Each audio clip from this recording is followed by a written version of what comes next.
this is Angelina Divine Hustles, and I'm here with an awesome man. Councilman Andre Husky Dre Spicer, City Compton, District 2.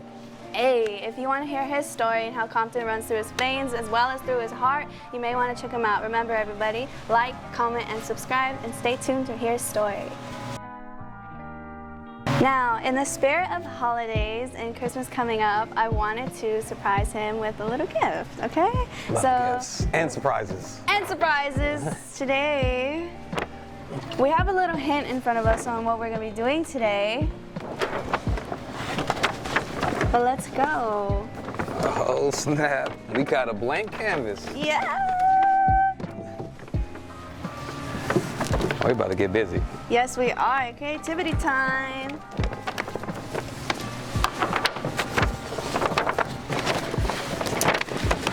Now, with this whole concept, I just want you to paint your future, if Paint possible. my future? Yes. Oh my gosh. He's like, go ahead, go ahead, go ahead. I wasn't sure what this was. What is it? I don't know. You have a daughter, you have a wife. I thought this was, okay. It is. That's what it was. I thought this might have been in here on accident. No, it's- I wasn't going to pull it out. I was going to wait for you to pull yours out. No, it's on purpose. This is, yes, indeed, a pad. Now, the way that I paint, this is something that I personally always use. Instead of like rags or chopped up pieces of clothing, I use pads. So I was like, hey, why not make it my thing and have guests use it? Yeah. And to see your reaction was just hilarious. I'm looking at it like, I think that's It is. a pad, but maybe this wasn't supposed to be in here. Hey, I wasn't going to say a thing. I was sitting there like, Exactly. I'm going to pull out the paint and... I respect that too. I respect that because he was so hesitant and he looked at mine and he's like, I saw the look in his eyes. All right, now that we're reassured, let's just hop into this. So we're gonna be painting your future. What do you want to see? Gosh. Oh, wow. Painting the future. Painting your future. Let's manifest this artistically. And if you want some of my paint, you can have it. Because I got colors you don't have. Yeah, you got a whole bunch of colors over there. Now I gotta think of something good to paint. I haven't painted in so long. I know. I was doing some deep diving on you, and come to find out that you had a full-on crush on Jessica Rabbit. Oh, you found that out? Yeah, man. It all started from painting. Yeah. It all started from painting. Yes, I used to love drawing and painting when I was younger. And I started painting like Jessica Rabbit, Roger Rabbit, that whole vibe, like that whole scene. That's like one of my favorite childhood movies. Yeah, it was one of mine too. And really just because of Jessica Rabbit. I don't know what was this about me. I just like, I don't know, it's kind of weird. You know, when you say it out loud and you're grown, you had a crush on the cartoon. But I did. And then I started like drawing her and painting her a little bit more, and then I started changing what she was wearing. Yeah. And then later on, that transitioned into fashion design. Yeah, I heard you went to fashion school too. What was Yeah. that like? You're an all-around artist, sounds like. I enjoy creating. Yes. So creating is like everything for me. So when you like give me a blank canvas and you're like, Your give me juices something, are I'm already like, flowing. Oh man, I haven't seen a blank canvas like this in a while. But yeah, so I transitioned into fashion because of just changing the outfits on Jessica Rabbit. And I just wanted to give it a shot at like evening gowns. And so I started designing evening gowns, and then people started hiring me to do like their weddings, their proms, Really? balls, and things like that. So I was really good at designing evening gowns. But it's all based off of having some kind of obsession with Jessica Rabbit. Rabbit. Yeah, just transition. You're like, forget Roger. Yeah, well, I'll replace Roger. I know. It's like sometimes I quote movies, and since that one's like one of my most watched and replayed childhood movies, I'm always like, stop all that laughing. You know what happens when you laugh. That's my thing. You know that's from? Where's that from? That's from Who Framed Roger Rabbit. See? I can't tell you I was like a big fan of the movie. I only was looking at one thing and one person only. Jessica Rabbit. That's it. I couldn't even tell you anything about the movie. What Like color here was and her there. dress? The dress, the red dress. Yeah, okay, there you red go. Dress. As long as you know that Now one. you ask me anything, any pop quiz about that, I got you. You're like, what is I she got talking you. about? Laughing. Now, he does a lot of community work, if you guys don't know. Even before he was a councilman, when I met him, he was doing a lot for the community, and that's how I found out about him. Because what Divine Hustles does overall, we've always wanted to highlight community aspects, and he was one of the bigger community men out here in Compton. Now, I really fell in love with your Sunday open mics. Oh, the first Sunday Yes. open mic. Yeah. Happy 3 years, by the way. Thank you for that. Yes. Thank you. Yeah, I didn't even, those 3 years went by fast. For real. So yeah, we do it every first Sunday of every month. And it's been going on, like you said, for 3 years. And the Hub Radio has just always been a platform for artists to come and just display their art. When I got into the community activism and the politics, I kind of fell back on the radio station, so he wasn't doing as much. And so I figured, okay, well, at least once a month, I can do an event where we can keep, the energy going, the vibes going, and as well as be creative and, kind of keep things going. And so that's what we started, open mic. So we got like a live band, we have a live DJ. I host it with a friend of mine named Nikki G, who's also pretty dope, and she's a great poet, great energy. My whole team is dope, from when you walk in, the greeting is right, to the food, we always have good food there, good energy, good vibes, good people. And I just love it, man. I just love the poetry, the music, the rapping, the energy, the dancing. Everybody enjoys themselves there. It's like a whole family. It is. And you start to see the same people come. So, when I start seeing the same people come, I feel like, we own to something. Like, it means a lot when you see the same people show up month after month. It just means that you're on to something. Things are going good. So, again, it's just another platform. Compton is so big on entertainment. Yes. Like, we got rappers, we got singers, we have poets. Actors. But I don't feel like, actors. I just don't feel like the city provides a platform for us to showcase that until that person breaks out, makes it somewhere else. Then it's like, okay, remember you started off here. Like, you're from Compton. That's right, you're from Compton. Like, and then they want to roll out the red carpet afterwards.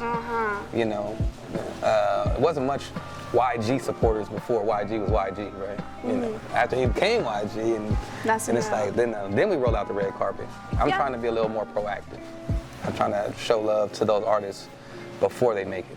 Exactly. And I love that you give everybody that available platform and that resource. Like, it's there for them to use, and you provide that. A lot of, let's say, like, for example, singers who want to get more experience in front of an audience but don't know how to, or find it difficult to find the right venues, or do have to pay certain fees and all that, but you have it right there for them to gain that experience. Yeah, honestly, the city is one big resource. We just don't utilize it. So all I did was just take what I have and just made it available for the people that need it the most. Like I said, Compton is one big resource. We just don't utilize it like we're supposed to. I know you travel a lot too. I love traveling. What do people around the world, do they know Compton?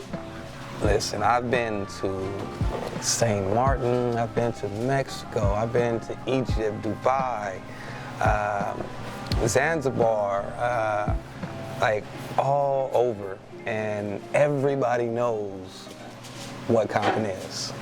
They know it, they know the name, they know the brand. They're gonna hit you with the NWA, they're gonna hit you with the Kendrick Lamar, but they all know.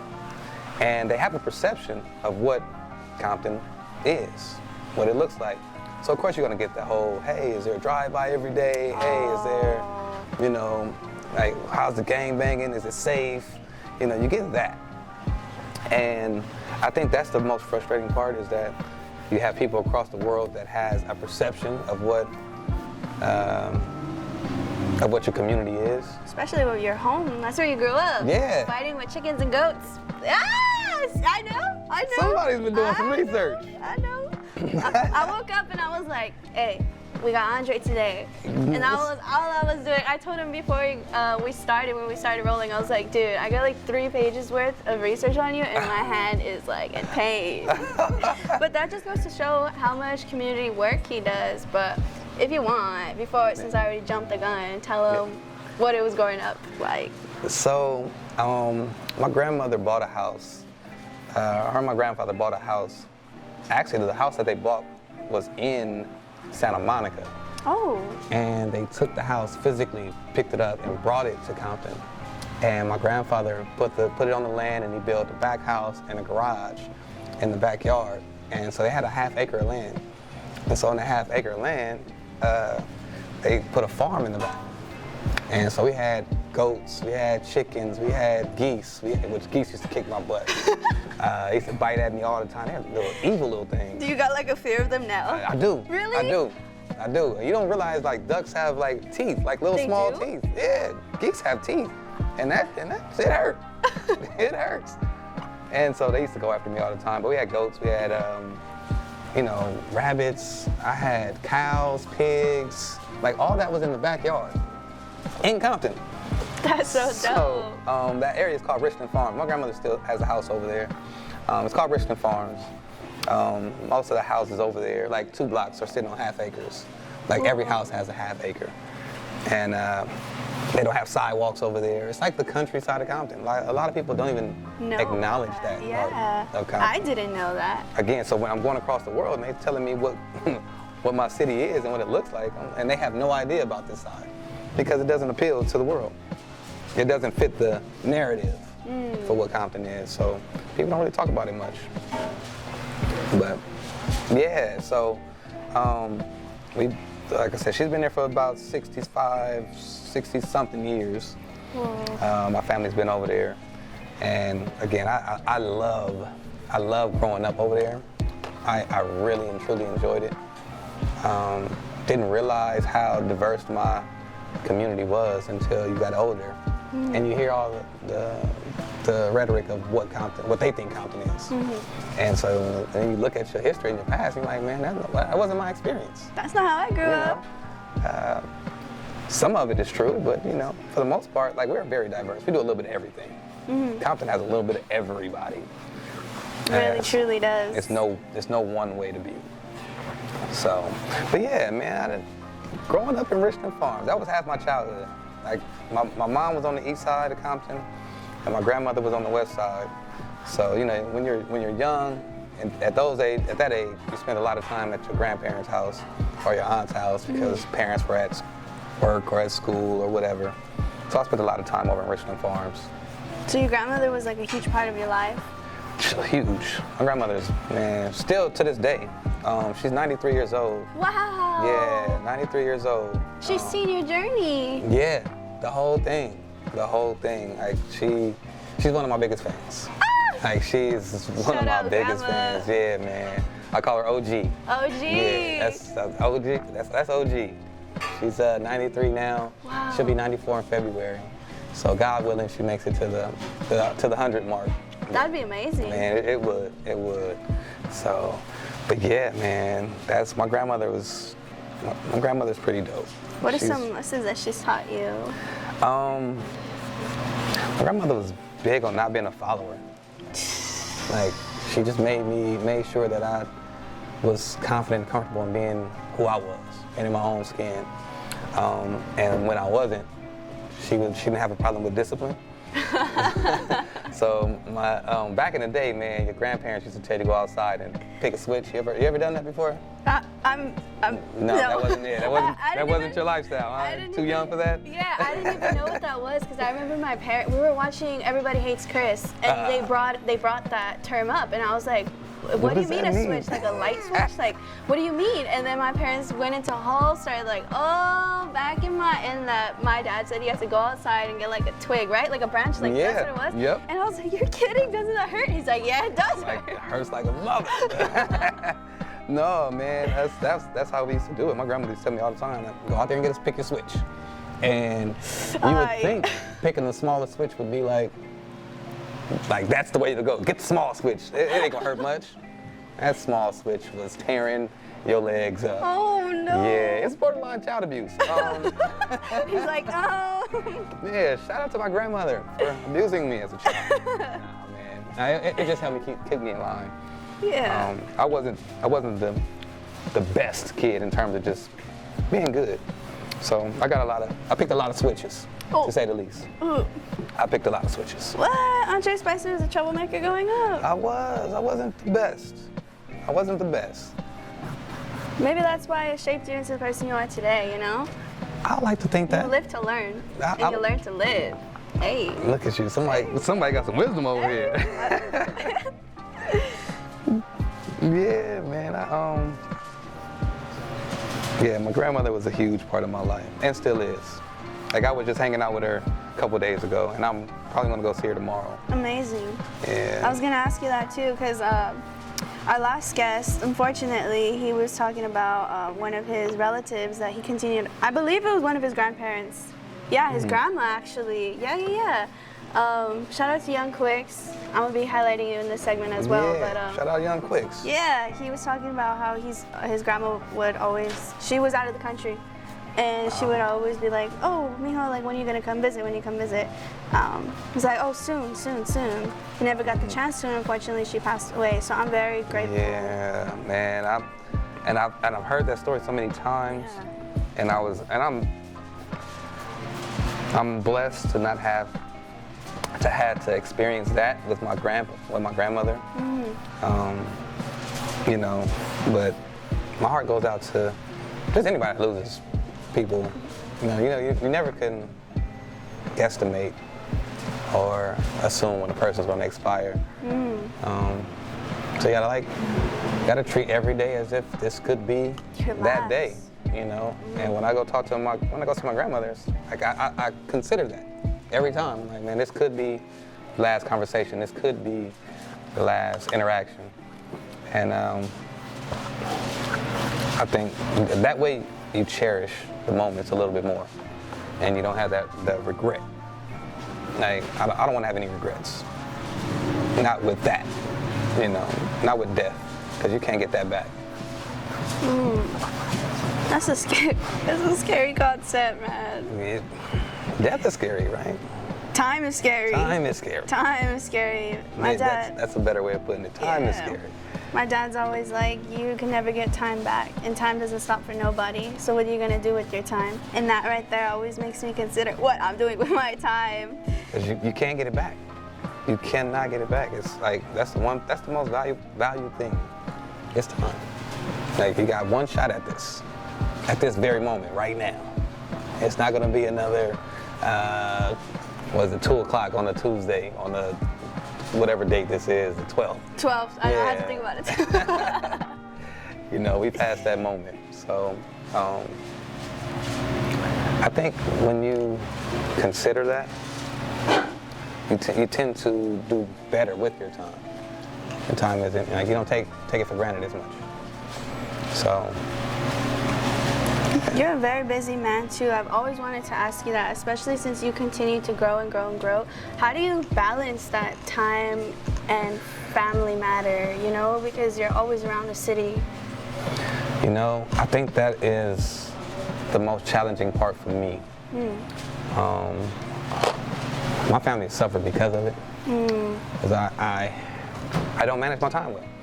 I'm passionate about what I do. Yes. So that passion can wake you up in the middle of the night. That passion can make you work overtime. That passion can just drive you in ways that eats up your time. And again, we go back to time, and the time is gone, it's gone. Like, you miss events, you miss birthdays, you might miss conversations, critical moments in your child's life or in your family's life that you aren't available for because time management. Yeah. And like, in a position that I'm in now, all my time is valuable. And I took on a huge task in being a council person and trying to address some of these issues, which takes a lot of your time. And the people that pay the most for it is your family. Yep. And if you're not managing that well, you can lose, those relationships can start to strain. And I've experienced that as well. So that's not always fun. But it's a part of life. Yeah. Yeah, it's a part of life. So I think that's probably my biggest struggle, man, is like, what am I doing with this time? Am I really taking advantage of this time or not? And there's been times where I just felt like I know I'm horrible with time management. I just am. Like, my passion will wake me up. My passion will make me do overtime, postpone things, procrastinate. I mean, just this week, it's like today, I've been just trying to put everything in a day. You know, we have 3 events coming up. We got a community cleanup going on this Saturday. I have 2 toy drives going on next week. We got a huge expungement clinic we're doing next month. So it's like all these different things that you got to fix now. And I'm like, all right, now we're going to do a podcast. Then we have the council meeting later on. And then it's all these different things. And by the time I'm done with the day, I'm tired. Like, am I supposed to, like, what can I do with the rest of my time? I got to lay dad. I got to, you know, and it's not a complaint, but that's the sacrifice that you take, that you give when you're in this space. And it is a sacrifice. Time is the biggest sacrifice. Yeah. Do you ever feel bad or like a sense of selfishness? Do you Yes. ever, you do? Yes, yes. But I will say this. I don't think there's nothing wrong with being selfish. Okay. I think that if there's times in your life where you have to be selfish, because you have to take care of you. You have to make sure that you have everything that you need, the resources, the energy, the time, the love, the mental capacity. You got to make sure you have that. If you don't have that, then you'll be constantly pouring out and you have nobody to replenish Nothing in the cup. So, right, you have nothing in the cup left. So it's a balance. You know, I'm not saying be selfish, but there's times in your life where being selfish is the only way to be, because really that's what this world is. Everyone's going to demand your time. Everyone's going to demand your resources. Everyone's going to demand your attention. And you have to, at some point, say, okay, let me put me first. And once you do that, with balance, you know, you'll start to feel it. You'll see it. You'll see the relief. You'll see yourself being a little more effective. You know, it's hell when people are constantly pulling on you, and when you have to always show up for other people, and your cup is getting empty. That's draining. Yeah, That's literally. draining. It's literally draining. And even as a council person, like, this is a thankless job. I can do 1,000 things right, and the one thing I do wrong, that's probably what's going to stand out the most for some people. Unfortunately, we have to conclude this. I know, you're so sad. But we did really touch up on a lot of topics, whether it been politics or just real life advice. But speaking in the scheme of advice and life, can you provide some advice to the youth?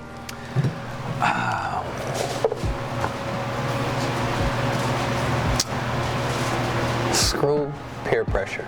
Yep, I wish I had listened to that. Screw peer pressure. Everybody's different in this world, and there's nothing wrong with being different. You don't always have to fit in with a particular crowd, a particular group of people, a person, a stereotype. Find what it is that you truly enjoy doing, truly enjoy being. Find out who you are at the core of your heart, and be comfortable in that. That's going to help you determine, like, it's going to map out the rest of your life. You know, once you can just find the comfort in being you.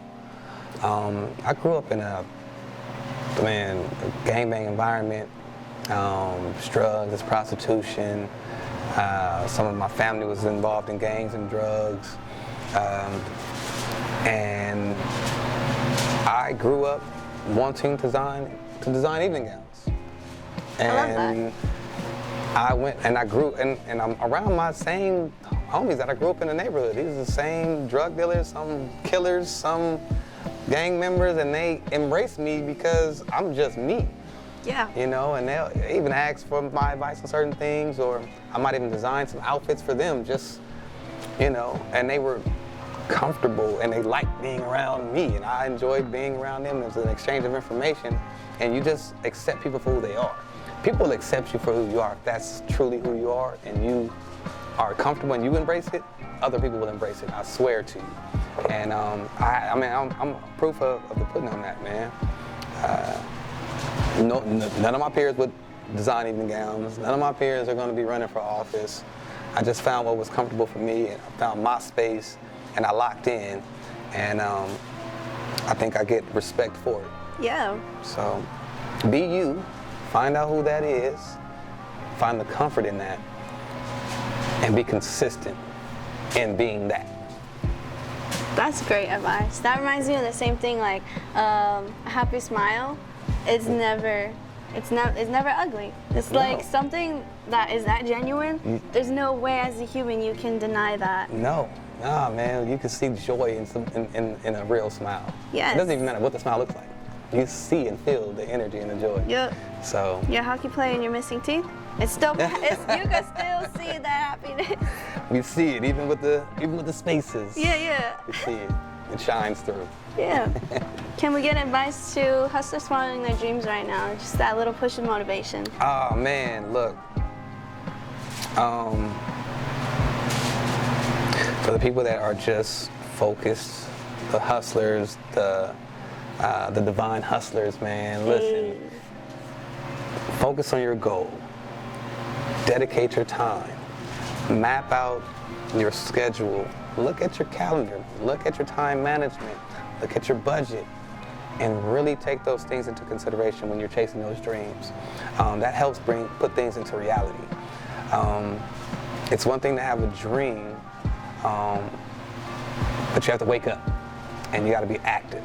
So you can't just stay asleep. You got to get up and be active in that particular dream, and you just can't expect things to come to you. So nothing comes without struggle.